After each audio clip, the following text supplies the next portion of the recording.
Welcome everyone to another Maine SBDC webinar. My name is Kelsey Reardon and I am with the state team hosted by the University of Southern Maine right in Portland. And today we have another Maine SBDC business advisor, Chris Cole. So we work together out of the Portland office. And today we're going to be going over booth designs for holiday sales. So the holiday season is well upon us. And so if you're going to be setting a booth up at any holiday sales this season, Chris is going to go over the best way to set yourself up for that sale. All of these tips and tricks will probably be applicable to booths throughout the year. So feel free to take some of these ideas and keep them with you for maybe next summer or the farmer's market or something like that along the way. But we'll be answering all your questions. The best way today to get your questions answered is right in the chat below, but you can always respond to any email you've ever gotten from me and we will find you an answer that way as well. So I'll be sending out another follow-up email after the session today, and it will include a link to the recording as well as the slides and all of our contact information. So you can also send any questions that way. If you're not familiar with the Maine SBDC, we are the Small Business Development Centers, and it's a national program that's part of the SBA. And so every state has their own program, every state has their own centers throughout the state, and then each center has advisors, so we can help you with any small business needs you might have. And if we can't answer your questions, we can certainly find someone who can. And so we provide that confidential, no-cost business advising lately virtually via Zoom and likewise like the webinars, but we are starting to meet in person again. So if you're not already set up with a business advisor, I highly recommend you do that. We have a request advising button on our website. That's the fastest way to get into our system.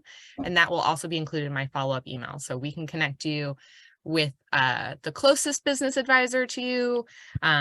If you have a very specific industry or specific issue that you're working through, we can also connect you with someone who has experience with that.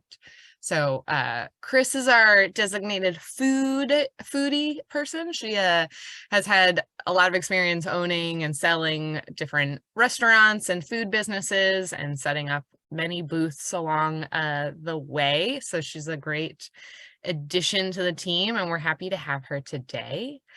We do want to just let you know that for connectivity purposes with videos we're going to be playing, Chris is probably going to keep her video off during the presentation, but we are here and happy that you are as well.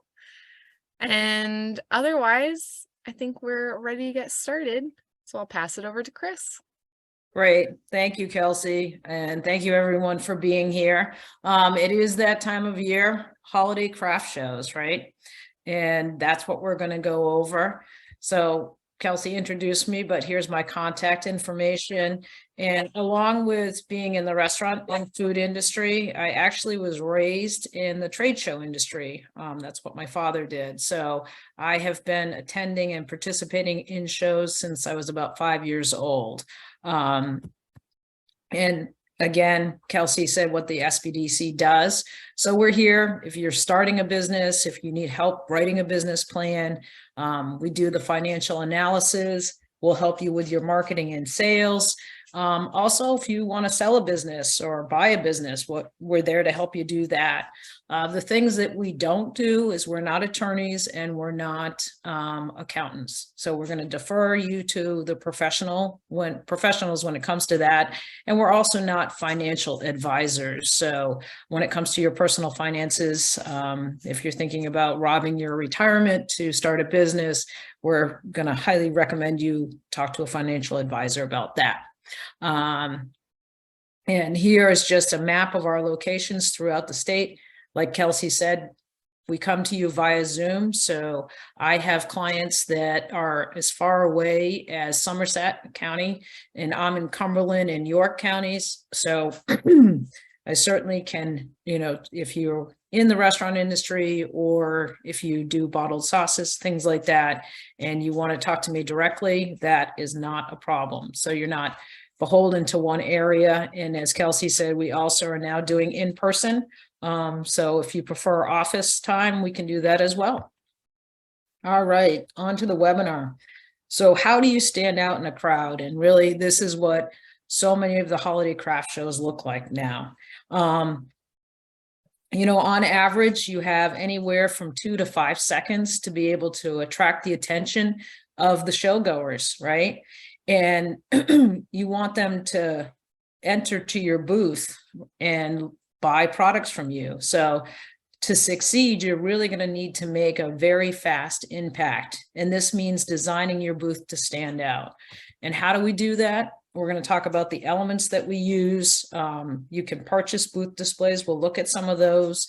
Lighting is really important. Sometimes you're at a show and you just have tables that you get to work with and you don't have a full booth, so to speak. So how do you make the most of that? And then you also might be a full booth, like a 10 by 10 or a 12 by 12, and really utilizing that space. And then we'll talk about setting up, and I will provide you with a checklist. I did another, if anybody had attended this last spring, I did a webinar on fairs, festivals, and farmers markets. And I provided this checklist, but it doesn't matter what kind of show you're doing, it's really important to have the checklist. So we'll provide that to you as well in the end. All right, excuse me. And I apologize. I've been fighting a cold and a sore throat. So I'm going to keep doing that throughout this presentation. But this is a good shelving unit that you can use. It's collapsible, and that's the reason I like it. It's nice and portable, but you can also move the shelves up and down. So you really, if you're trying to make the most of your space, you're going to be able to get good display space and showing from floor to ceiling on something like this. Then we have these baskets here, and I really like these. Recently, I was at the Cumberland Fair, and there was a gentleman with an alpaca farm, and they had scarves and socks and mittens and hats, and they were very colorful, and they utilized all of these baskets. They had a basket display, probably was one that they purchased like this. And it was a great use of that display, made things stand out, stand up, and the customer could pick them up and get what they wanted. What I wouldn't recommend in something like this would be if you're going to do like bottled sauces where people would have to pick them up to see what the label is. For something like that, I would recommend this display, which I look at it and I say, I could build that, right? I'm not much of a carpenter, but I could probably build it, make it pretty sturdy, but it gives that uplift appearance for your product too. So you can lay down your bottles and have the labels, sitting upright. This would be a really good display for something like that. And you want to make sure that they're portable, easy to clean. The display wants to complement your products. You want to be on message, and you want to attract, not distract. So when it comes to complementing your products, if you're selling, green cleaning products for say, or soaps or something like that, you want to display those probably in an all natural type of display, like a wooden display. You wouldn't want to use the corrugated plastic, or it's because it just wouldn't go with your message at all. So whatever you use for a display, just make sure that it's on message with your product. And here are some more. So again, if you're on a table, this is going to give you some height. It looks like it collapses pretty easily, and the shelves are easy to clean. I would say they're pretty well finished off. This is another shelving unit here. Again, great display, easy to see the product, and portable. And this is one that I really like because many times you're at a show and they will have what we call pipe and drape behind you, and which you can't really do anything with it except for maybe hang a sign off of it or something like that, but it's all the same burgundy and white or blue and white color. And something like this is going to give you much more display area, depth within your booth. So you can put shelves on this, you can put hooks on this, and it folds up. You can take it with you. It's going to display your product really, really nice and make your booth stand out from the other people that are just using the regular backdrop. And here we're going to start with some displays that you can purchase. I call this authentic displays because they're wooden, right? So we have that Handsome Brook Farm, and talk about compliment. Those look like barn doors to me. I immediately think, oh yeah, that's, you know, whatever they're going to sell, it's a farm, that absolutely goes with it. That says farm to me. And they have this stand to sign orders or whatever they're going to do with the stand. Also, it's part of the whole thing. So it's a set. The one to the far left with the snacks on it, they've got their logo right in branded in that. And this product here, you can tell it's an all natural product. It's gluten-free. I can see the gluten-free symbol in the corner there.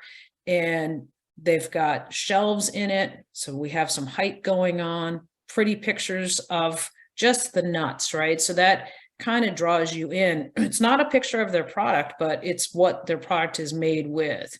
And then they're utilizing that counter in front for sampling, keeping the, excuse me, the product that they want to sell away from the sample. So you're not getting your product all messy by sampling out and having customers pick it up with their hands that they've, you know, used to eat your product with, right? The other thing I like about this booth, and we're not really going to go too far into it, but having your logo that you're wearing. These ladies are wearing the shirts that are part of the company logo and design.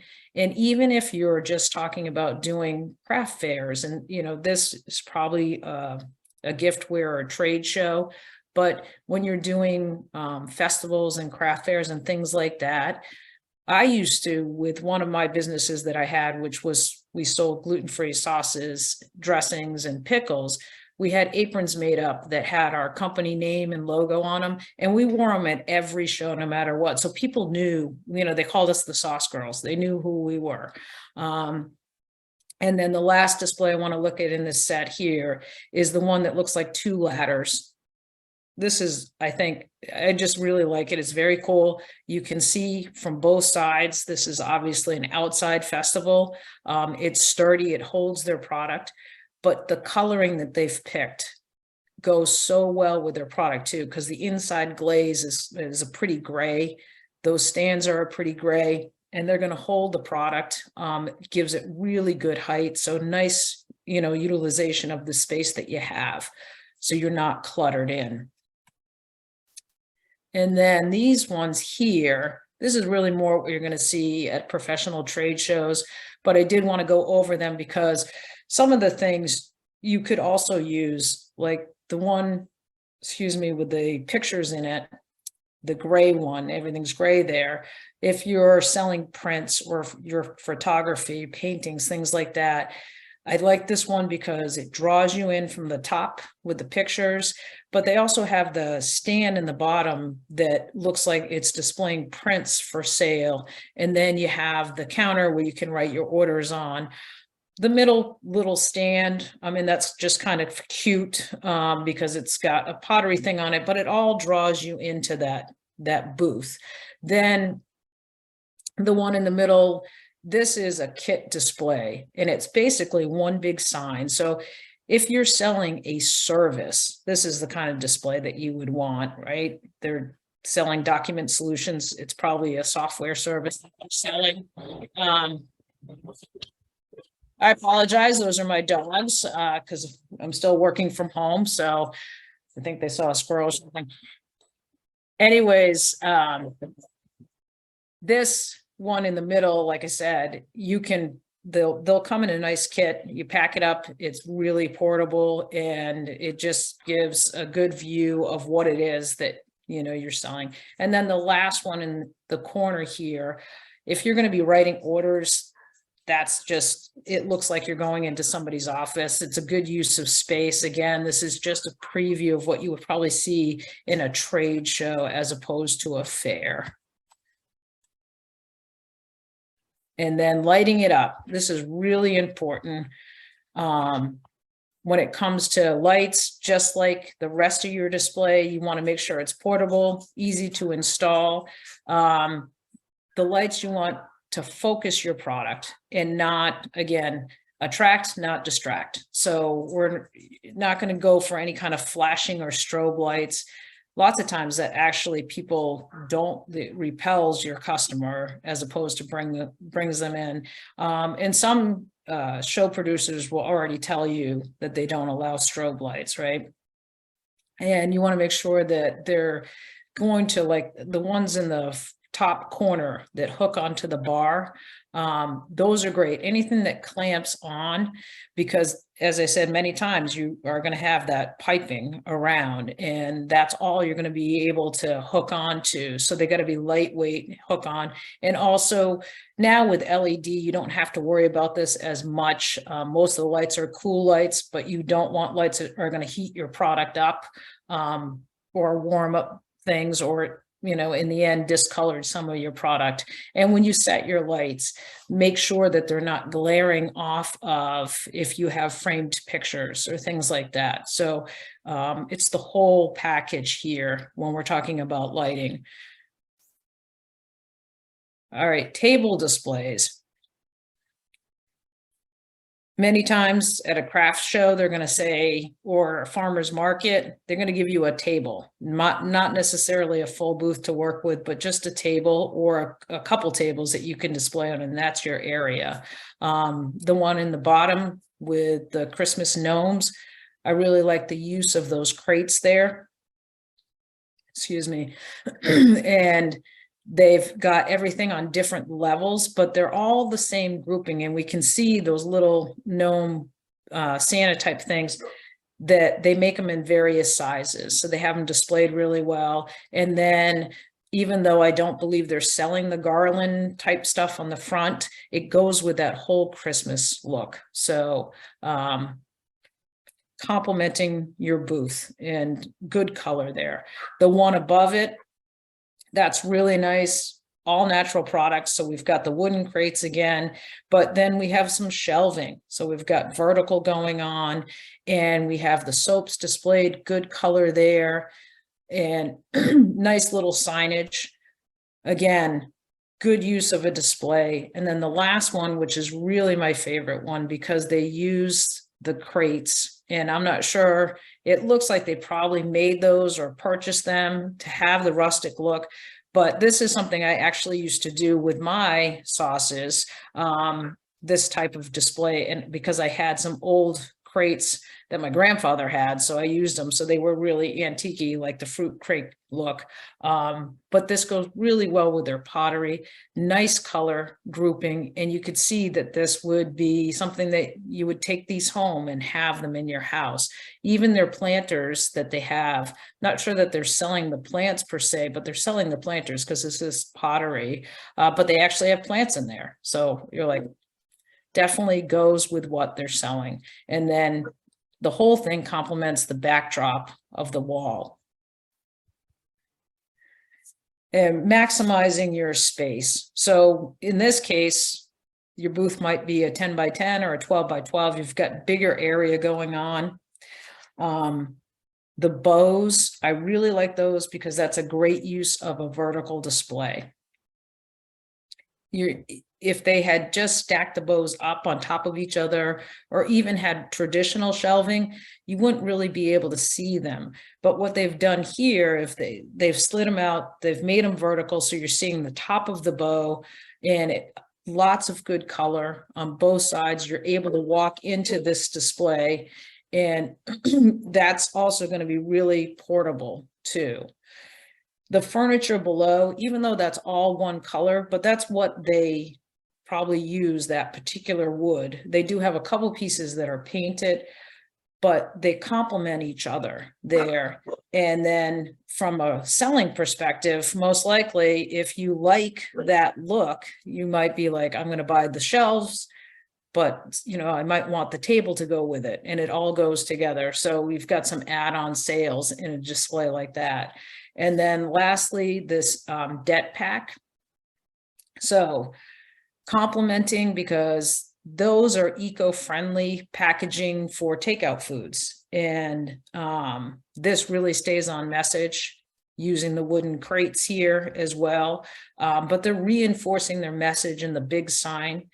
And then the last thing is the bike, which really doesn't belong, but it draws you in. It kind of makes you think of a simpler time, and it goes with the message of being environmentally friendly, because using a bicycle is much better than driving a vehicle, right? Much better on the environment. So that all goes together. And I wanted to show this display.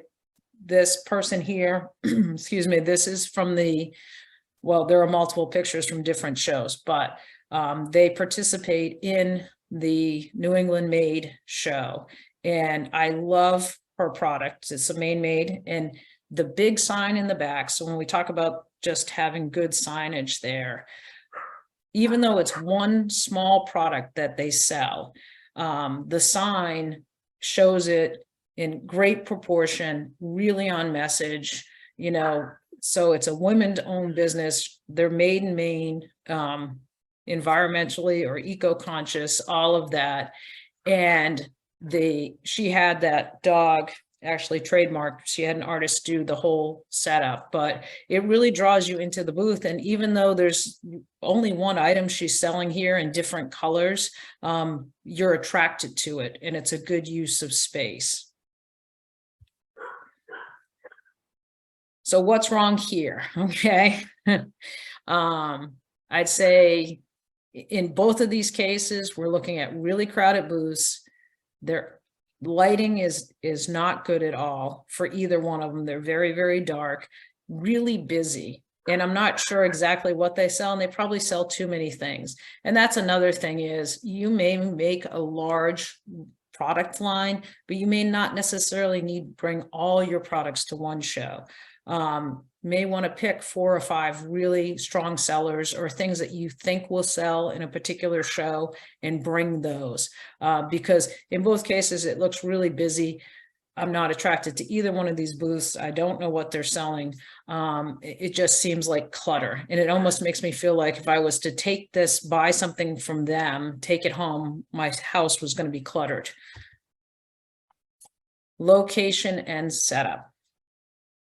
So when you go to pick a space in a show producers have floor plans, and you want to make sure that when you look at a floor plan, you put yourself near similar products, but you want to be a distance from your competitor so that you're not talking over each other all day long. The other thing about that is you want to look for high traffic locations, corners. They're going to be more expensive, but you get preview from both sides with customers coming in. And the less expensive, so when a show producer shows you a floor plan, they're going to have pricing. It's usually about 3 tiers. So you have like the annex, the smaller middle booths, and then you have the corners, which are premium. The less expensive the booth typically is a less desirable area. So it's something where you really want to consider spending a little more money and getting a better space, so you're going to get better overall traffic. The other thing is, if possible, try to stay away from like the concession stand area where there's going to be odors that people don't like. And if you can find out who your neighbor is going to be, if they're selling like perfumes or things with really strong scents, you want to stay away from those as well. So once you've picked your booth, and the last thing I'm going to say about picking booths is that what show producers do to continue to get your business is they will offer to have you, renew your contract, and you get first right for the booth that you've had. But additionally, if you renew the contract and a better space comes available, then you'll be able to take that space. So that's why picking a really good space is important, because if you like it, you want to keep it. All right. And then when it comes to the show, arrive early. Make sure that you make yourself, meaning your booth, stand out. Clean it of clutter and trash, organize your display, because once the event opens, there really isn't time to catch up. If it's a really good event, when those doors open, people are going to be flooding in. So that's why I say get there early and be prepared to make the sales, because you can't turn back after that. Here is the packing list I was talking about. And I prefer to put everything in clear totes with locking lids that are stackable. And this is just, like I said, it's a long list, but it also includes if you're going to be outside too, you want comfortable shoes, you want sunscreen, you may even want to bring a fan, things like that. Just goes through the list. If you bring extension cords and power strips, safety first, make sure they're in good shape, they're not frayed, and that they're going to meet the standards of the show. Sometimes producers won't allow you to have multiple power strips. You know, they might say you're only allowed so many plugs, but at any rate, you'll have backup for what you need. And here, this is the last, excuse me, of my tips. So our top 7 tips. Product location matters, right? You want to make sure that you highlight that merchandise that you want to sell. And when they talk about people being able to taste it, smell it, feel it, you know, if you're selling food, you want to sample it. If you are selling wearable items, you want people to be able to pick them up and handle them and know it. If you're selling like hand lotions and things like that, have samples available that they can smell.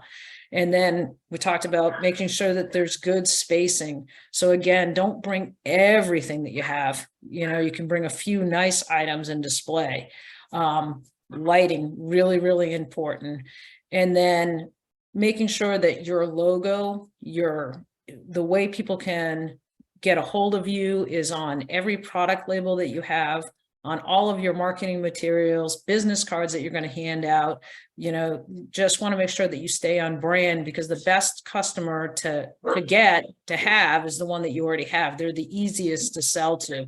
So we want them to keep them coming back. And, you know, we just talked about making sure that you have great signage, good graphics, and that you're using color. Now, sometimes it's really hard. They go, you know, going from light to dark. If you can do that, great. But sometimes you have product that's not multiple colors. But again, that just means going back to complementing what you're doing. And then you only really have a few seconds to attract people. So make sure it's attractive to your customers, that they're going to want to come in and see what you have for products. And that's about it. Let's see. Oh, sorry about that. For some reason, my thing froze here. Here is a list of links to shows that you can do. So some of you, I'm sure many of you have either already signed up for a show that you're going to participate in hopefully soon, or you're thinking about doing a show. I would highly recommend going to whatever event beforehand. So, I mean, sometimes if you're ready, you're going to sign up, you're going to go and give it a whirl. But if you're in the beginning phases of planning right now for next year, check out these different, you know, fairs and festivals or craft shows that you want to go to, and go to them first. So do a preview, do a walkthrough, talk to other vendors, see how they've done in the show, if they like the show, what they like about the show, if it's going to really be good for the products that you want to sell as well. And the last one on this list is the New England Made Show. That if you are talking about selling in volume, wholesale, this is a giftware trade show.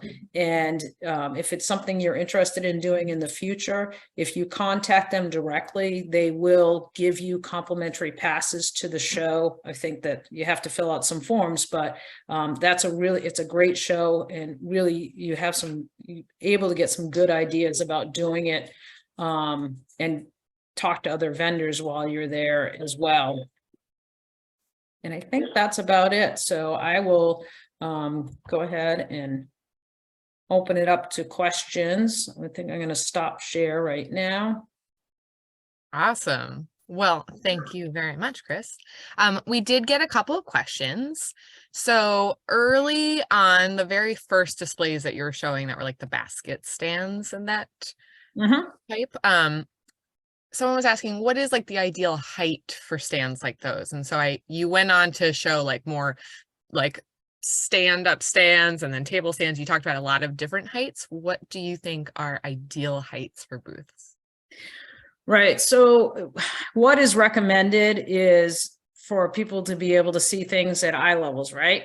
But I am only 5 feet tall, and Kelsey's laughing because we didn't meet each other for a long time after working together. We met each other through Zoom. So there was that funny time when, coworkers all met each other and figured out who's tall. And Kelsey's slightly taller than me, probably like 5'9" or something like that. Almost. Yeah. Yeah. So you want things somewhere in the middle section, right? So like 5.5 feet is a good, when we're talking about signage and display. But like with the baskets, it really depends on what it is that you're showing in them. I think those show it right on the floor level. And like I said, I saw that gentleman with the alpaca farm, and he had, it must have been that display or something very similar to it. But it was easy for people to reach in and get them. Yeah, and I saw a similar basket stand at the Common Ground Fair this year, but it was like probably like 5 by 5 baskets. So it was like taller than me. Right. It's very wide. It was like the whole wall of his booth. Yeah. So it seems like there's flexibility. Yeah, and the height. It's funny because it's like all of this is kind of subjective, and so eye level is a little subjective depending on where your eyes are. And then, so you didn't mention anything about displaying clothing. Do you have any tips for that? Right. So if you're displaying clothing, it really depends. There's a person here that asked that question. Kathy. Kathy, if you want to unmute yourself and just let me know, what kind of clothing are you displaying? Oh, excuse me. Now I'm coughing. I make baby and toddler clothes. Okay. Yep. That's great. So many times what I've seen people do when they display, they do a couple different things. You can do the clothing rack, right? That's if you want people to paw through it. And if you're kind of selling a lot, but what I really like is, when I showed the backdrop one where you had the hooks that could come out, a display like that where the person can see the clothing face on, so they're not having to paw through a rack to see it. That's what I would recommend. And you could do a lot with a backdrop like that, if it helps you. So by doing that, would you recommend putting up one of each design and then they can ask you for sizes, or because you wouldn't be able to put a lot on that? Right. You could probably put a few of each, if you have a sturdy platform, right? That's the thing. You got to obviously, and I don't think I really talked about this, but whatever you do, you want to make sure it's going to be sturdy and hold your product well. But with those hooks that come out, you could probably put a couple of each of a design out there. I don't know how many different designs you do, but I could see that working really well. And then do you have complementary products that go with it, like booties or something like that? Or is it just? There is a one set that you can get. It has a beanie with it. So it has a beanie? It has a beanie. Yep. Yeah, little cap. Yep. Yeah. And then the other thing that I've seen, which has been great, is just, Ben, the baby mannequin models, which is cute when you can show it. Yes, I have one of those. Right. Yeah. So I'd say that's good. And something like that, you want to make sure that really it's above waist level. Again, pretty subjective, but like at least 30 something inches off the ground so people can see it. Okay. Yeah. The only issue I've had is the table. I keep doing different displays because I can't tell what works with people. I just bought one of those cubes with the 4 cubes, and I put product in there, and then I noticed people weren't getting into it. So it's hard to do a table for clothing. Oh yeah, absolutely. That's why something where you could get a vertical, backdrop would be much better for what you're trying to sell. Great. Thank you so much. Yeah. And when Chris did the session last spring, I spoke a little bit. I do like fiber arts, and so I've set up at the First Friday walks, and I have like a pegboard frame. So it's just like the two pieces that sandwich together, so it's flat, but then it's got a hinge, so I make a little V shape, and then I have like sandbags that I put around it to make sure it doesn't get knocked over. But because it's a pegboard, I have little pegs, and then I also have those like longer, you know, it's like the metal thing that fits into it, but then I Right. have a longer bit to hang weavings or whatever it is on. So Right, because it gives it some 3 dimension. That's why when we talk about those hooks, I'm talking about the one, like what Kelsey's saying, something that would go out so that it would bring your product out. Yeah, and I think the Kathy, the problem with the cubes is like it doesn't, you know, it keeps your product in, and it's probably why people haven't been going towards it, you know, since trying something like that. And I see you have some other questions there, Kelsey. yeah, it looks like another one. How do you get the talkers to move along, or do you just not do this and keep talking to them? That's Yeah. a great question. And Chris, I would love to hear your Yeah. thoughts on this. You know, it's really difficult, you know, and sometimes what I found over the years, it tends to be older people who are a little bit lonely, you know, that want to talk to you, and they start a conversation. But you know, I usually, and hopefully if you have other people that are coming into the booth, you know, I gently thank people and then move to the next customer. That's the best that you can do. You know, I usually just say to them, you know, thank you so much for stopping. And when I was doing my sauces, I had a brochure. So I'd give them a brochure and I'd be like, thank you so much for stopping. And here's some more information about my products. And at the time, I don't think we had a website yet. This was a while ago, but it had a phone number listed, you know, and an email address. So I was like, and you know, if you need to get a hold of us, here's the phone number and email. And I'd leave it at that and just kind of move on. Yeah, we've this is tough because I'm a talker too. Yeah. We both identify, I think, as talkers. Yeah. And also as people that are trying to move the talkers along. So that was a great point. That's a good Yeah. thing to keep in mind. Barbara says that she'll be at a small Chamber of Commerce event to encourage people to sign up for classes. Well, they'll have our finished product samples and flyers for about 6 classes. It's not fancy, just an 8-foot table. Should either of the samples or the flyers be rated higher than the table height? I'm sorry, Kelsey, you have to That's okay. repeat about the. It sounds like, I'm not sure, Barbara, what you sell. So classes of some kind. So they're going to be displaying like brochures and flyers, but is there, should either of the samples or the flyers be raised higher than the table type? That might be a good time to have one. I don't know. I don't think I have one right here, but you know, like the little like frame stands. Right. Yeah. So you can get, Have one right here. I think I would have to know more. Barbara, could you mute yourself and just explain what it is, the samples that you're talking about? I don't. Stained glass. Stained glass. Oh, Ooh. beautiful. Yeah. Love Yeah. stained glass. Yeah, that's not a problem that you don't have a microphone.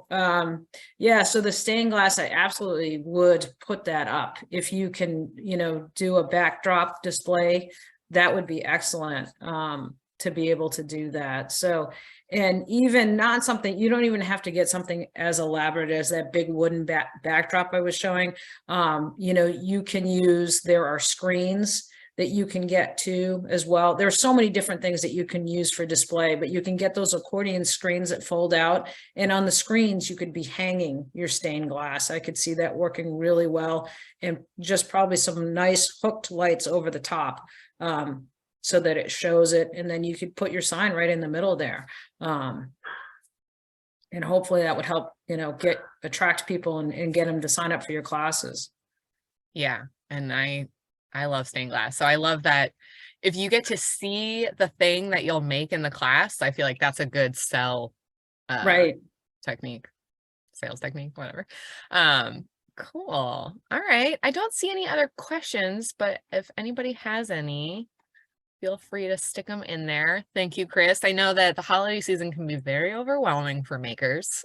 So take a deep breath. You're doing great. You're being proactive, getting ready for this year and maybe future years. So well done all around. I'll be sending out my follow-up email, and it'll include the recording and also the slides. So all of those links will be clickable inside of the slides. Yeah, and then go ahead. No, I was just going to say, I wanted to interject too, because Kelsey, we also have the New England Made show producers. They're going to do a webinar on booth design for the giftware and trade show. And I think that's going to be a lot more in depth if you're looking to do something like that. So Kelsey, I'll let you go ahead and say the You rest. interrupted me as I was about to say that. So yes, we are actually doing a series of webinars with the New England Made show producers. I'm not sure exactly who from the organization is going to be producing or presenting with us, but we have a number of business advisors. We have like 5 sessions coming up in January and February. So definitely check those out. There was one more question that came in asking about, so Heather is going to be using a Square, which is a payment processing app sort of thing. The question is, because they charge extra, there's a service fee, would you do a percentage or dollar amount off for cash customers? Yeah, I mean, I would say that that's really up to you whether you do it or not, because like I know that Visa and MasterCard, they used to like penalize you if you charged a separate cash price. But, you know, I mean, that is like if you owned a restaurant, because when I owned a restaurant, you know, if I said we'd give you a discount if you use cash, Visa would pull my right to use, you know, take Visa. But I have seen people, you know, will say a cash price versus a credit price. I think that when it comes to pricing, you might just want to consider pricing your product high enough that you're covering that 3% or 5% plus the swipe fee on items. So I know that it doesn't necessarily encourage people to use cash, but so many people use plastic now that it's really hard to distinguish that. So for pricing wise, I would just go ahead and mark it up to make sure you get those fees covered. Yeah, and when I was doing it, I just knew that I made more money if I got cash. Yeah. And that was just how I priced things. But yeah. And you could also, you certainly can put a sign out that says, you know, cash sales are appreciated. And you might get more people. I know me personally, having owned a restaurant and being a small merchant before and knowing how much those fees are, if I go to a locally owned business, whether it's a craft business or a restaurant, or I'm going to a craft show, I personally carry cash because I know those fees can hurt. But yeah, and I'll just put a plug just in case. But there were changes to the 1099K tax form this year. So if you're using third-party payment services like Venmo or PayPal, a couple others, if you're receiving more than $600, you are going to receive a 1099K tax form, which has some tax implications for your business. So keep that in mind when providing different payment options. But in addition to that, if you are going to use Venmo or PayPal, those types of things, I've seen recently that Venmo is trying to make it a little bit easier for businesses. And they have these really cool like QR codes that you can take you to a branded payment page for your business. So a friend of mine has a candle company. I showed up to her booth at First Friday, scanned the QR code for her Venmo, and it popped up with her logo, and it was all the right colors, and it had the exact price already in there, and it was incredibly easy and very impressive, actually. So definitely keep that in mind if you're going to be putting a sign that says like cash preferences or preferred or whatever. You can also list all of the payment options that you would accept. Yep. All right. Well, we're getting lots of thank yous. So thank you, Chris. Thank you, everyone, for joining us. We wish you all so much luck. Absolutely. Yeah. Good luck this holiday season. So the people are spending. We know that. They keep saying it on the news. So hopefully you all go out there and make the most of it. Yeah, very encouraging. So thank you again, everyone, and have a great rest of your day. All right.